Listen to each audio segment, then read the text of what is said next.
Hello, my name's Clover, and I used to think staying quiet kept the peace. My sister once sneered across a dinner table in front of our entire family. Still pushing papers, alphabetize files today? And everyone laughed, except the man she called to humiliate me, stood at attention. For me.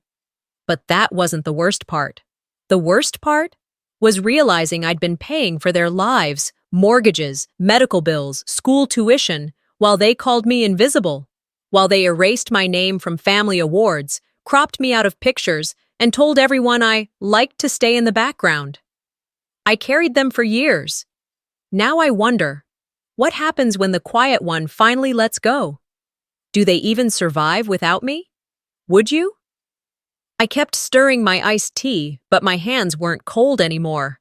The sound of my spoon clinking against the glass felt louder than it should have, maybe because it was the only noise I could control in that moment. All around me, the room hummed with warm conversation, forks tapping plates, a few toasts being raised, and bursts of laughter mostly coming from the front table, where my sister Callista sat glowing in her newly minted police lieutenant badge. They'd even brought a cake with her name piped across the top in blue icing and little fondant handcuffs at the corners. I'd arrived 20 minutes late, thanks to a delayed phone call with a contact at Langley. It didn't matter that the information I had just intercepted would reroute a major cyber attack from leaking state medical records. In this room, none of that existed. Here, I was just Clover, the quiet, overly single little sister who still, apparently, pushed papers. I wasn't supposed to be seated at the main table. The host gave me a crooked smile and handed me a place card that said, Assistant J. Dearden. My title had been guessed, incorrectly, and demoted in one shot. He pointed toward a table in the back corner, by the restrooms, the same corner where the staff occasionally wheeled out trash bags. I didn't make a scene. I didn't correct him. The thing is, when people have written a script for you your entire life, any time you try to change the dialogue, it gets awkward for everyone. They'd all taken their roles so seriously for so long. My parents, Gerald and Maureen, had always been proud to tell people their eldest was in the force. They never quite figured out how to explain what I did, and after a while, I stopped trying. The last time I said classified to my father, he responded with, So you sit in a cubicle all day?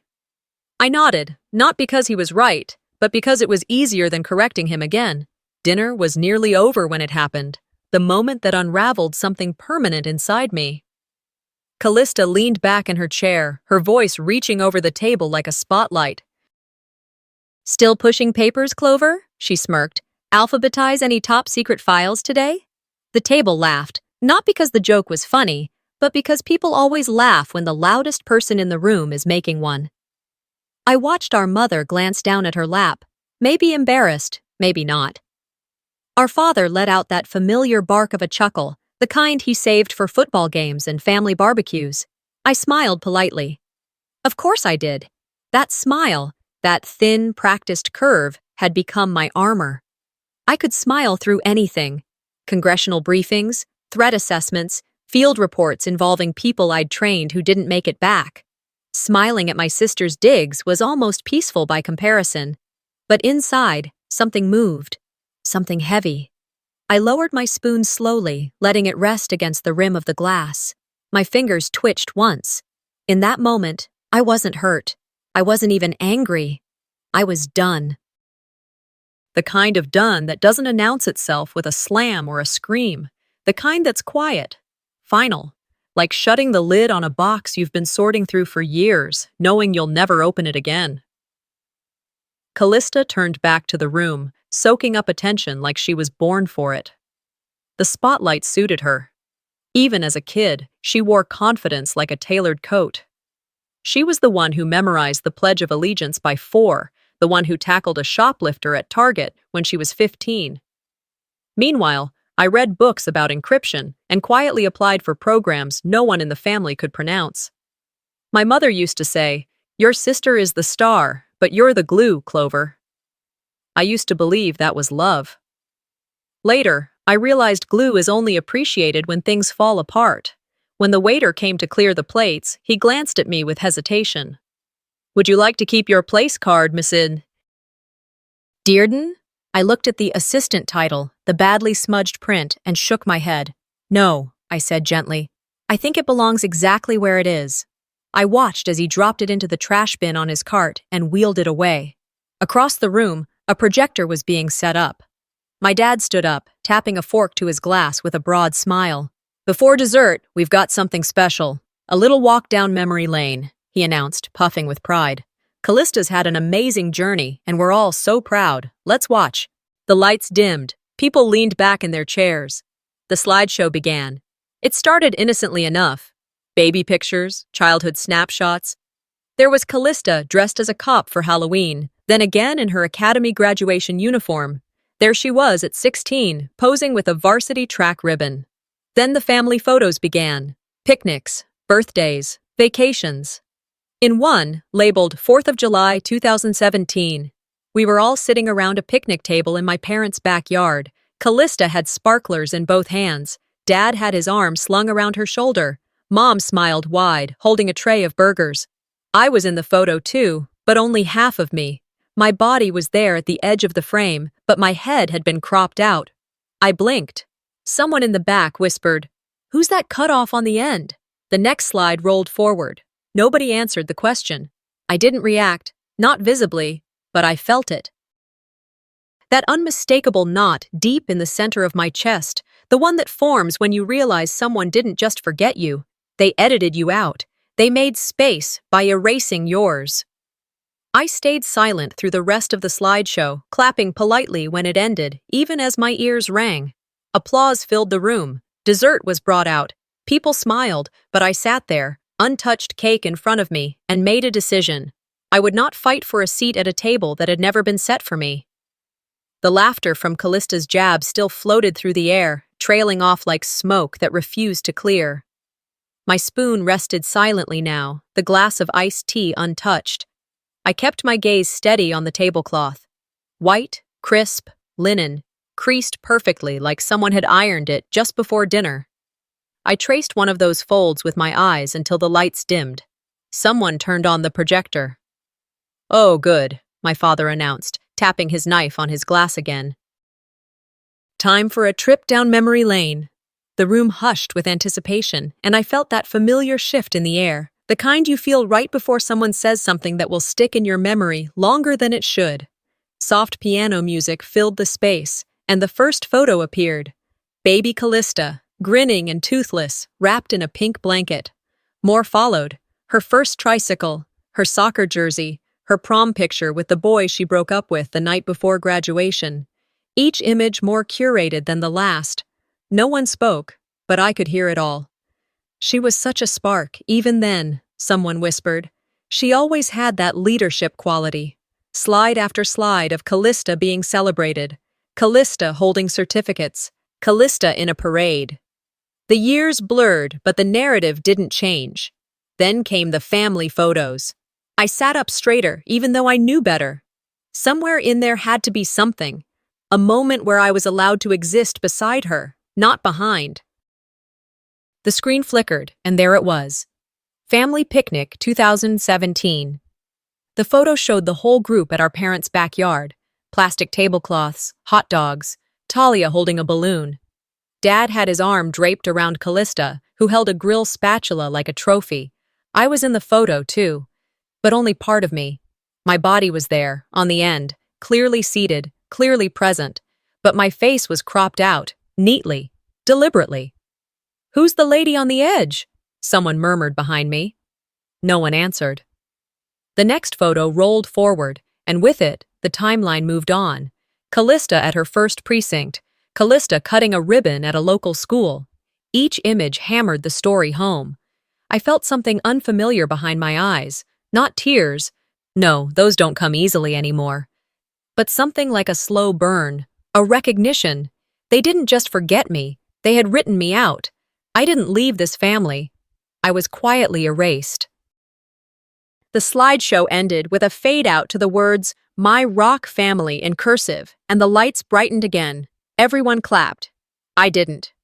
The applause died down as Callista stood from her chair, brushing imaginary lint off her jacket sleeve. She walked up to the front like it was her award night, and in some ways, it was. Thank you all for coming, she said, grinning wide like a campaign poster come to life. I'm so lucky to be surrounded by people who've always believed in me. Heads nodded.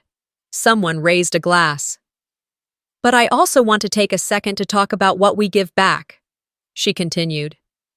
You all know I've been working with the local youth mentorship program, computers, coding, helping underserved kids get access to tech.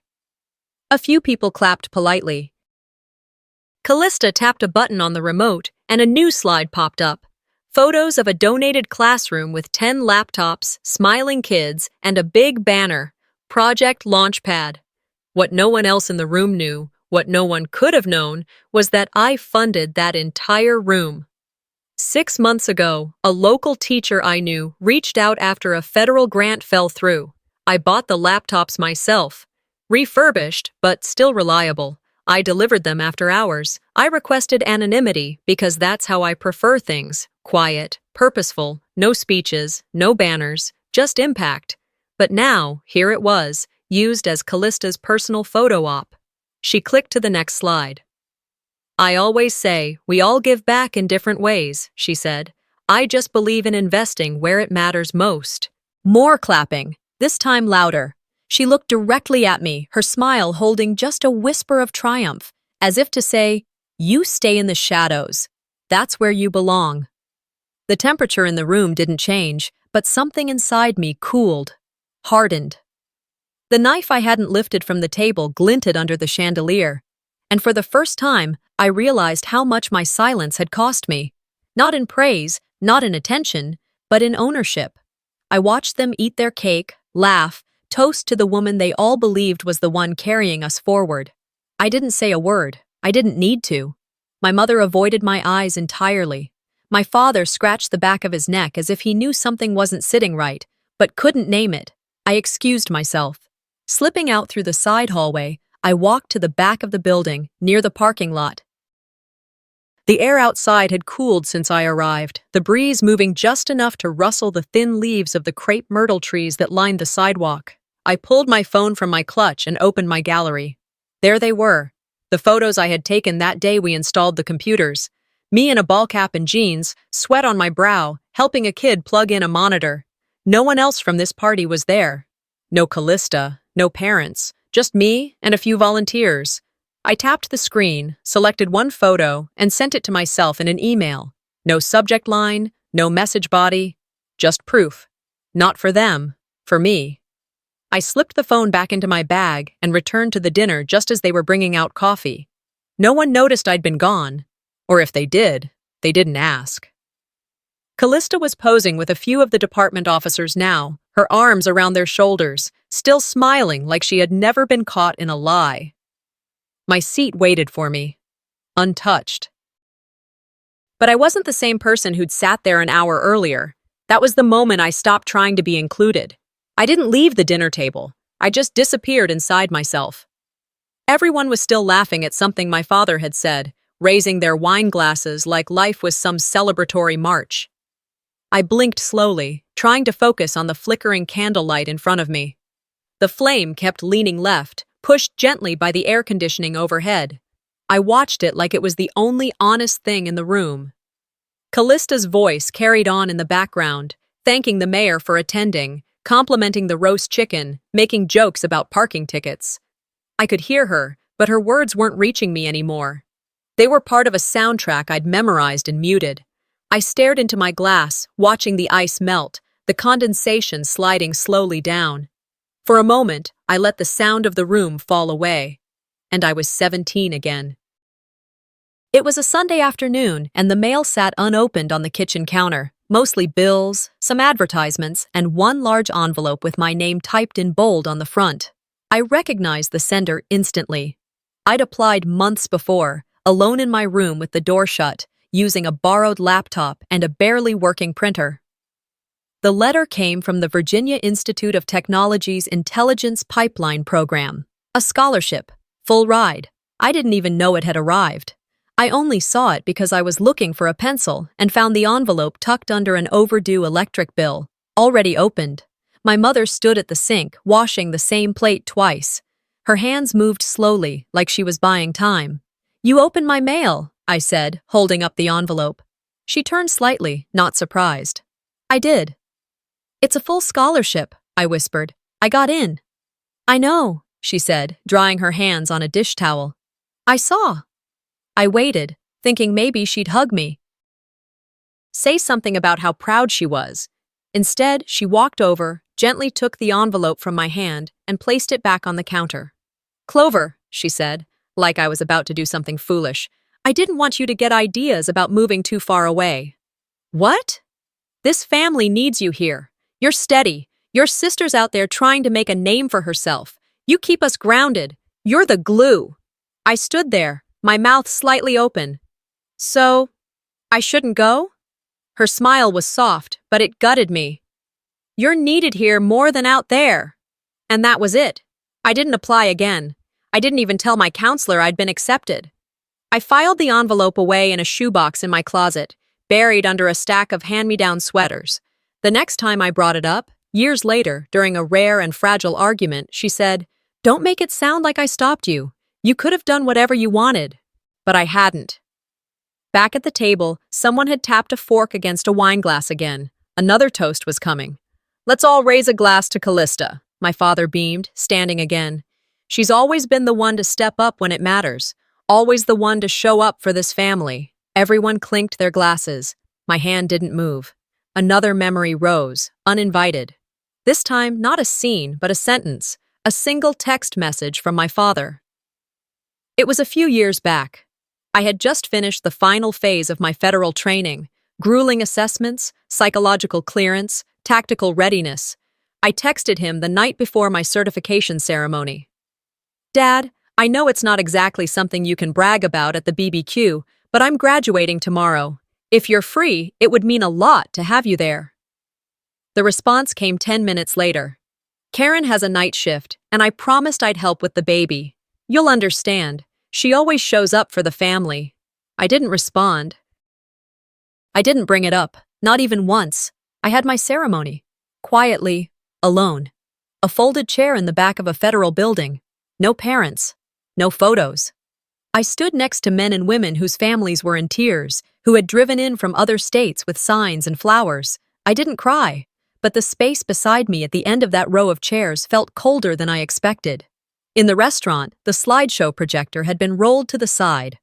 Callista was holding court at the center table, surrounded by department brass and local business leaders, all shaking her hand like she was running for office. She knew how to work a room. I'll give her that. My mother had slid into the seat beside me at some point. She didn't speak, just gently patted my hand. I let her. "Sweetheart," she murmured, "is everything okay?" I turned toward her, meeting her eyes fully for the first time that night. "I'm just tired," I said. It wasn't a lie. It just wasn't the whole truth. I was tired of trying, of bending, of swallowing disappointment so quietly that even I stopped noticing the taste. I was tired of being the daughter who caused the least trouble and received the least recognition. I was tired of their stories about me, how I was dependable, steady, quiet, simple, as though that was all there was to say. And so, inside me, I opened the ledger. I've had one since I was 12, not a literal notebook, just a running account in the back of my mind, a mental inventory of the small daily insults, the dismissals, the tiny moments where someone else's shine came at the cost of my erasure. I added 2 more marks tonight, one for the cropped photo, one for the stolen donation. Maybe someday I'd stop counting, but tonight the list still mattered, because someday someone would ask me why I walked away, and I'd know exactly where to start. The applause had barely faded when I knew I was done asking to be seen. Dessert had arrived, and the buzz in the room shifted towards small talk and half-finished wine. Someone made a joke about the calories in cheesecake. Laughter bounced off the wood-paneled walls. I sat there, fork untouched, eyes on the candle wick in front of me as it leaned sideways with each draft of cold air. Around me, people carried on like everything was perfectly fine, like I hadn't just sat through a slideshow that sliced me out of my own history or watched my sister take credit for a cause I poured my money and time into. It would have been easy to disappear again. I'd done that most of my life. Nodded, smiled, shrunk. But something in me, something tired and overdue, stood up without moving a muscle. My mother was seated to my left, absently stirring her coffee. Her wedding ring made a faint clink against the cup. I leaned a little closer, my voice low. "I noticed my name wasn't mentioned tonight," I said, tone even, no edge. "I just wanted to say, I was part of that too." She looked startled for half a second, then adjusted her smile like she was ironing a wrinkle out of her face. "Oh, honey," she began, but before she could finish, my father's voice cut across the table. "Clover," he said, sharp, public, firm. "This is not the time. Don't make it about you." Heads turned. The kind of silence that follows a sudden drop in music filled the space between us. I didn't respond. I just nodded, slightly, like I was acknowledging a transaction that had finally been finalized. Callista was 2 seats down, watching. Her lips twitched. Was it a smirk? She turned away before I could decide. Maureen cleared her throat. "Let's all just enjoy the evening, okay?" Right. I needed air. I excused myself quietly, careful not to bump anyone's chair on my way out. The hallway leading to the back entrance was dimmer, quieter. The floral arrangements here weren't as fresh, probably left over from an earlier event. I leaned against the wall just past the staff-only door and pulled out my phone. There was a new message waiting from Melinda Jenkins, a local official I'd met years ago while consulting on infrastructure security for the county's digital systems. "Thought you'd want to see this before it hits the newsletter," she'd written, with a PDF attached. The file loaded slowly on the spotty signal, but I knew what it was before the title appeared. Nomination form. Annual Family Leadership Award. Submitted by Callista Vexley. I scrolled past the introduction and found the section for Key Family Contributors. Gerald Vexley, father. Maureen Vexley, mother. Callista Vexley, eldest daughter. That was it. No mention of me, not in the summary. Not in the description, not in the additional contributions line. Just gone. On paper, I didn't exist. A slow breath escaped my chest.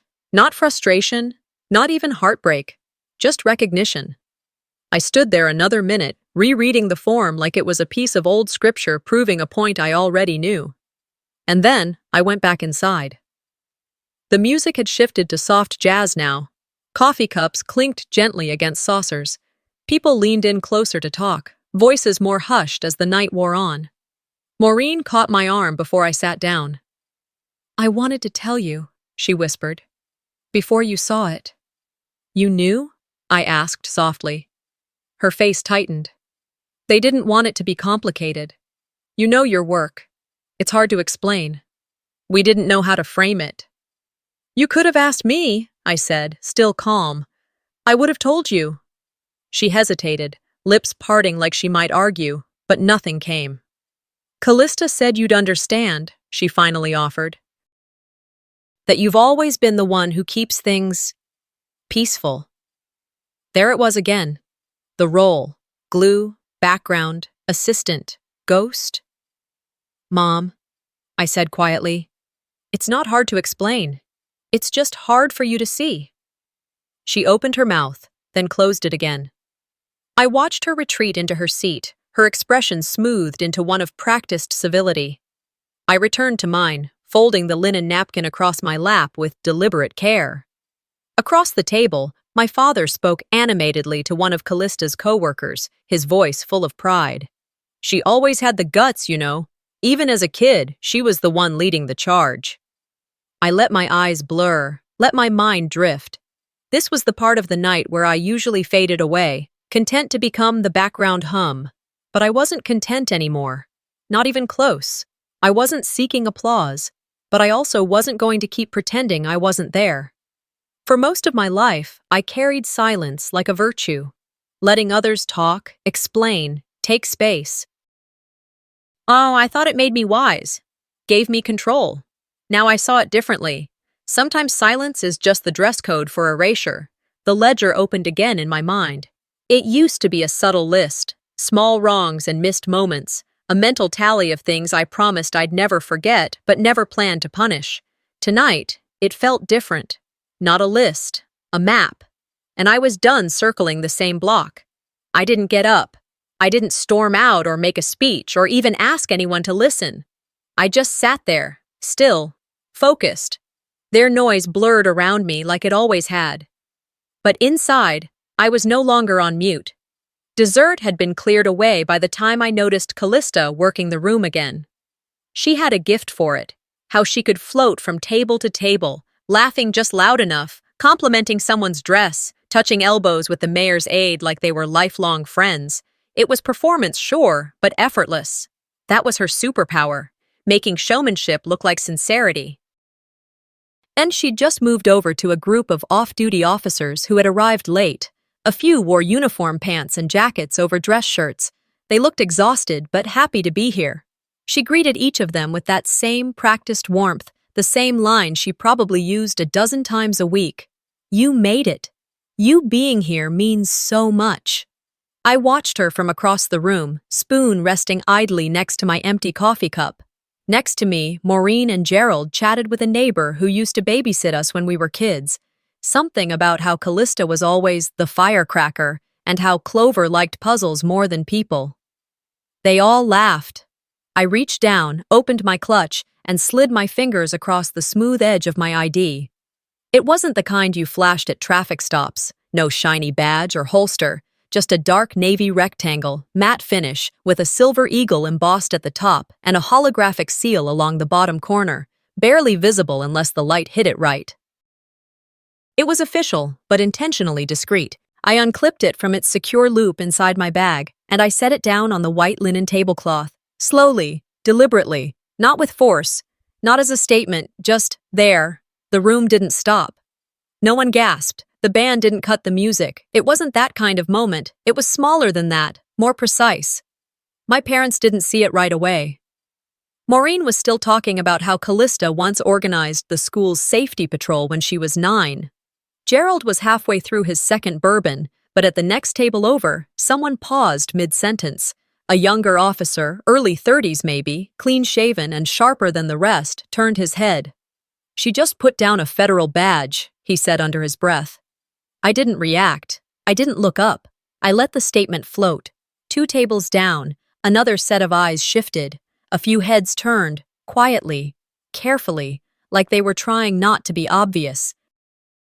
Like they didn't want to admit they were suddenly unsure of what they thought they knew. That's when I felt it. Not attention, not victory, wait.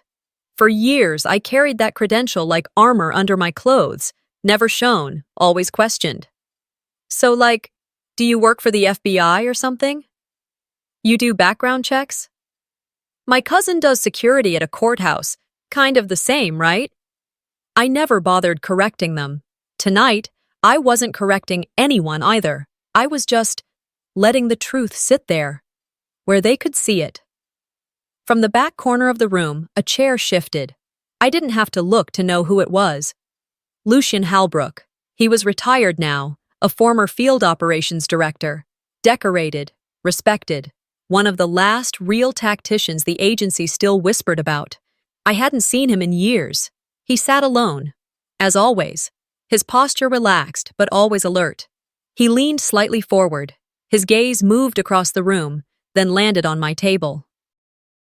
On the card, his expression didn't change, but he nodded. Once. A quiet, short gesture. Crisp, like a salute stripped down to its bones. I lifted my water and took a sip. My hand was steady. That nod wasn't for the others, it was for me. Because Lucian knew exactly what that credential meant. He knew what it cost to carry it, what you had to give up to earn it. How many lies you had to tell and truths you had to bury to serve in silence. And now, for the first time in my life, I wasn't hiding it anymore. Across the room, Callista's voice broke into a higher pitch. She'd noticed. I could see it in the way her smile faltered, just a little. Her eyes darted toward the table, toward the rectangle lying innocently beside my glass. Then back to me. I didn't blink. She tried to laugh, louder than before, but it landed flat. My father leaned toward me finally, his brow pinched. "Is that real?" he asked. keeping his voice low. I didn't answer. I didn't need to. My mother shifted in her seat, trying to peer at it without appearing too obvious. Her hand hovered over her cup like she'd forgotten what to do with it. I thought you worked in documents or something, she whispered. I do, I said calmly. Important ones. She blinked. The neighbor next to her leaned over, curiosity overtaking tact. So, what exactly do you do? I turned to him, met his eyes, and gave the only answer I owed. I protect things you don't even know are at risk. He smiled politely and nodded, the way people do when they realize they've been speaking to someone they didn't fully understand. The room didn't fall silent all at once. It shifted gradually, like water draining from a glass, slow, sure, unstoppable.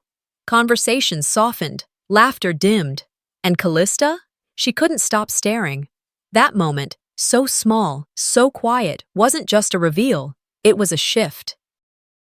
The first tectonic movement in a fault line that had always existed beneath our family, but no one dared acknowledge. I didn't say another word, didn't reclaim the microphone, didn't demand respect. I let the truth sit on that white tablecloth like a mirror they weren't ready to look into. And for once, I wasn't the one shrinking in silence. I was the one being seen, without saying a thing. Callista's eyes had never left the badge. Her mouth smiled, but the edges were tight now, artificial. She kept glancing back at the table, then to me, then back to the table again, like she couldn't quite believe what she was seeing. Her laugh, just moments ago effortless, now stuck to the roof of her mouth like syrup gone cold.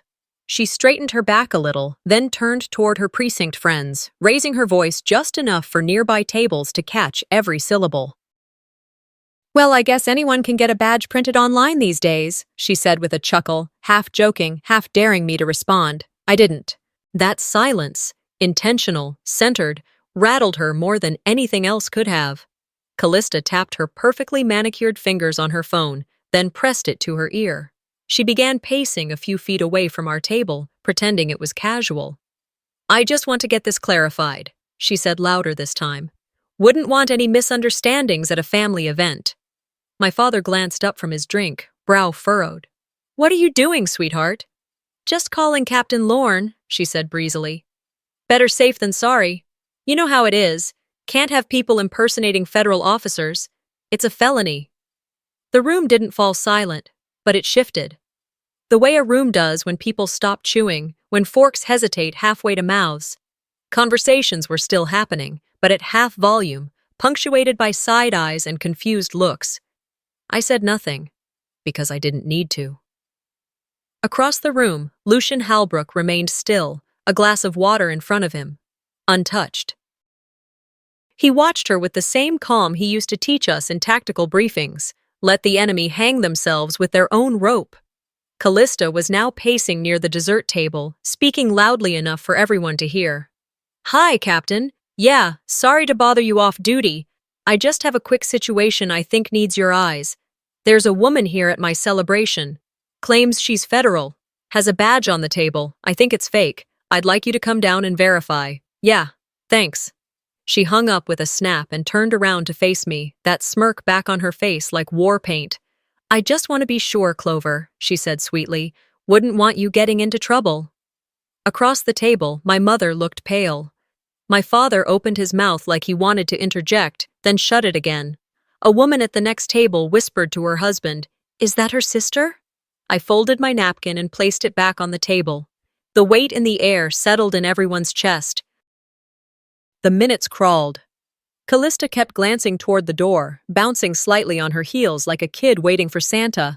Except this Santa wore a badge and likely had questions neither of us wanted aired publicly. And then he arrived. Captain Dwayne Lorne entered the restaurant like someone had dragged him away from a hot meal and a better evening. He wore his civilian clothes, jeans, blazer, no tie, but still walked with authority. The man looked like he hadn't smiled in years, and even then, only reluctantly. Callista lit up as soon as she saw him. Captain, over here! She waved as if she was the one rescuing the room from danger. He walked directly toward her. I appreciate you coming, she said brightly. Sorry to pull you out, but I thought you'd want to verify something before it escalated. She gestured to me like I was an exhibit on trial. "Right over there," she said, her tone sweet but proud. "That's my sister." Lorne didn't look at her. He looked at me. And then his eyes dropped to the badge on the table. Everything stopped. His entire posture changed, like muscle memory kicked in, shoulders squared, spine straightened. His mouth parted, closed, then opened again with formality hardwired in. He clicked his heels together softly and gave a slight nod. "General Dearden," he said. "Apologies for the disturbance.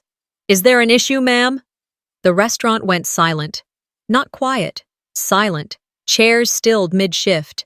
A spoon dropped somewhere. Someone inhaled and forgot to exhale. Callista's face crumpled for just a second, then she forced a smile. "Wait, what?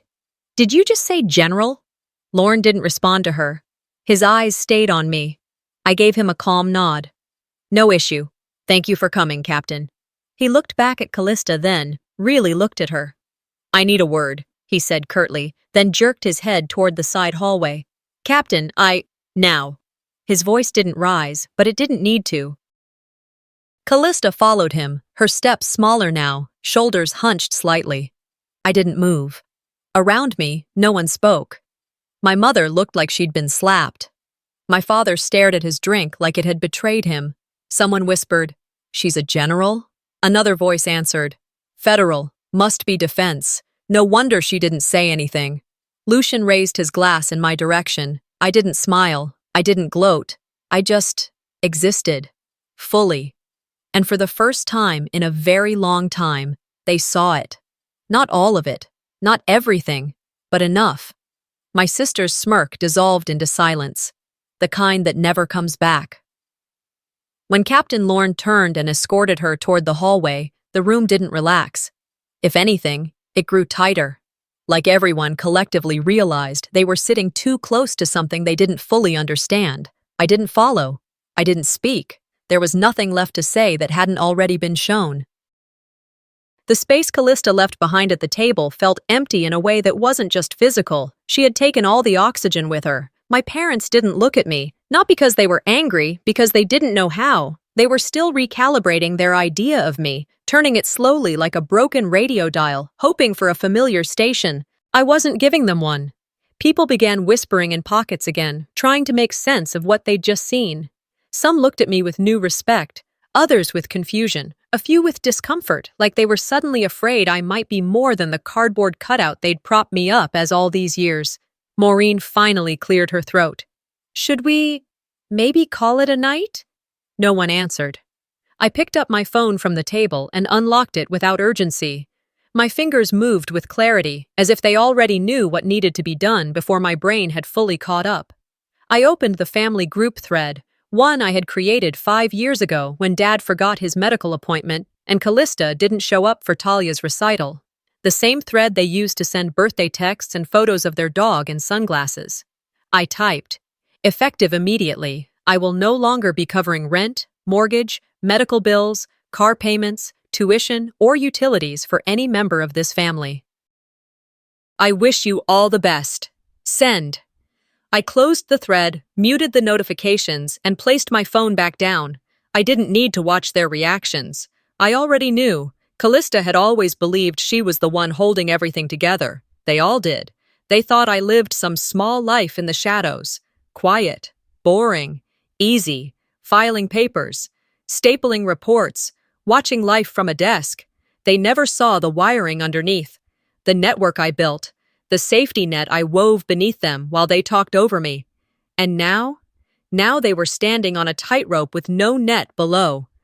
I let my thoughts drift backward, methodical, like a security audit. 2018. I covered the mortgage when Dad's pension check bounced. I wired the money quietly to avoid the embarrassment. 2019. I paid for Maureen's cardiac rehab after her insurance denied the final round. She told the church prayer group it was a miracle. 2020. Callista crashed her car after a breakup and couldn't afford a replacement. I found her a decent used Camry and wired the deposit. 2021. Talia's tuition at that private charter school that Callista swore would change her future. I made those monthly payments like clockwork.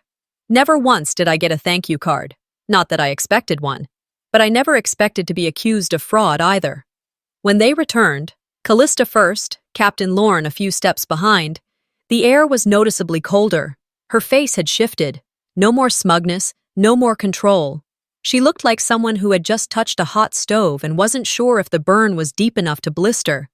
She didn't look at me. Captain Lorne gave me a nod. "We're good here," he said simply, then turned and left the room, not bothering to wait for a reply. My sister slid into her seat with the stiffness of someone trying to pretend everything was normal. "Must have been a misunderstanding," she mumbled, reaching for her glass of water. "Just, better to double-check things these days." My father tried to salvage the moment. "These things happen," he said, as if I'd just been mistaken for someone else at the DMV. I stood up. Lucian caught my eye from across the room and gave me one final nod. That was all I needed. I placed my napkin on the table, gathered my bag, and turned toward the exit. As I passed Callista, she glanced up, just enough for our eyes to meet. "I didn't know," she said, voice barely audible. I paused. "Didn't want to," I replied, then kept walking. The parking lot was quieter than I expected. A few cars rumbled in the distance. The evening air had a bite to it now, crisp and honest. I unlocked my car, slid in, and closed the door. No tears came, no music, no slow-motion flashbacks, just stillness. And that stillness? It was mine. For once, the silence wasn't about erasure. It wasn't about shame. It wasn't the hollow quiet of someone who's used to being left out. It was the peace of knowing I'd stepped out of a story that was never mine to begin with. By the time I woke up the next morning, the silence that had protected them for so long had already begun to unravel. My apartment was still dark. I hadn't bothered drawing the curtains when I got home. I didn't need light. I needed quiet. My phone, which I'd silenced the night before, vibrated once on the dresser. I let it buzz a second time before I picked it up, already expecting something I didn't want to hear. Voicemail. Not from Maureen, not from Gerald. From a number I recognized but hadn't saved. Leah Branson, a real estate broker I'd spoken to once years ago when Callista needed someone to co-sign a lease she couldn't get approved on her own. Her message was short. "Hi Clover, this is Leah. I just wanted to confirm that the eviction process is moving forward. Your sister's landlord did attempt to reach the co-signer on the file. But since your name was removed by request last month, all liabilities now fall to her. Sorry to bring this to you on a weekend. Let me know if you need anything." There was no need to call her back. I knew what this meant. Callista had always assumed I would catch her if she fell. It had never even occurred to her that I might step aside and let the ground meet her instead. Not even an hour later, another text lit up my screen. "Maureen, can you talk? Things are complicated." I didn't respond right away. I got dressed slowly, pulling on jeans, boots, a navy sweater I hadn't worn in months. I stood in front of the mirror without really looking. Then I grabbed the extra set of house keys I'd never returned, slid them into my coat pocket, and walked out the door. By the time I reached Maureen's house, it was just afternoon. The driveway looked the same. Cracked pavement, the little ceramic turtle Callista made in 8th grade still guarding the flower bed. The porch light was on, though it was daylight. It always was. I knocked once. The door opened before I could knock again. Maureen looked older than I remembered her from even a few weeks ago. Her eyes had the kind of tired that doesn't sleep away. "Clover," she said, stepping back. "Thank you for coming." I didn't answer. I stepped inside, slipped off my shoes, and handed her the keys. She took them like I'd just handed her something radioactive. We didn't go to the living room. She led me straight to the kitchen, like muscle memory was stronger than the awkwardness. Callista was already there. She sat at the table, shoulders tight, hands clenched around a coffee mug she hadn't sipped. Around her were boxes, half-packed, some not even taped shut, one already splitting at the bottom from weight it wasn't meant to carry. Her hair was up, messy. She wasn't wearing makeup. She looked small. I stood in the doorway. She didn't look at me. Maureen offered a seat with a gesture. "You don't have to stay long," she said quietly. I wanted you to know what happened. She's moving back in with me. For now. I nodded. Callista still didn't speak. She didn't know, Clover, Maureen continued, how much you were doing for her, for all of us. She really didn't. I tilted my head, measured her words. Is that what you think matters right now? That she didn't know? I'm saying she didn't realize it was you keeping everything afloat, Maureen said, voice cracking. If I'd known. You'd have stopped her? Yes, she whispered. No, I said flatly. You wouldn't have. She flinched. Callista still hadn't lifted her gaze. I want to believe you, Mom, I added. But you saw what you wanted to see. That's easier than asking hard questions. Easier than listening to the wrong daughter. I was trying to keep the family together, Maureen said, like it was a defense. No, I said again. You were trying to keep things simple. The room held its breath. I thought you didn't care, Maureen said finally. You didn't ask. I turned to Callista. She looked like she wanted to vanish into the floor. Her knuckles were white against the ceramic of the cup. I didn't come here to fight, I said. Still, she said nothing. I'm not angry, I added, more for myself than for her. But I won't fix this either. Callista's eyes finally met mine. They weren't defiant anymore. They were tired. Hollow. There was no apology. Just a slow shake of her head, as if to say she had nothing left. That, more than anything, told me everything I needed to know. I looked at Maureen once more. I'm not coming back here, I said, calm, deliberate. You don't have to worry about keeping peace anymore. There's nothing left to smooth over. Then I turned and walked out. No tears, no slamming doors, just the sound of my boots against hardwood, the click of the latch, and the quiet of a woman who had finally returned what was never hers to carry. Outside, the clouds had gathered overhead. I paused on the porch, took in the sky. It looked the same as it had my whole life, but it didn't feel the same. This time, the air belonged to me. 3 weeks had passed, and the quiet had followed me home like an obedient dog. In Washington, the pace of life never slows for personal reckonings. The Potomac still rolled gray and steady beneath my office window. Sirens still cut the air at regular intervals. Security clearance forms still piled up like always, and I showed up every day, not out of duty, but because I chose to. My office wasn't grand, no polished mahogany desk, no skyline view, but it was mine, it was secure, and the door locked from the inside. That mattered more than most people realized. The plaque from the Secretary of Defense still sat unopened in its envelope, a commendation. For a classified operation no one would ever hear about. There would be no press release, no ceremonial handshake, no proud parent in the audience taking photos. Just me. And that felt right now. I sat at my desk, sipping black coffee from a mug with a faded Fort Meade logo. The room was silent, but not empty. I'd learned there was a difference. My inbox was full, but I wasn't in a rush. I'd begun giving myself space, not time off, not vacation, but actual breathing room. Room to think without constantly checking for approval. Room to exist without narrating every thought to prove it had value.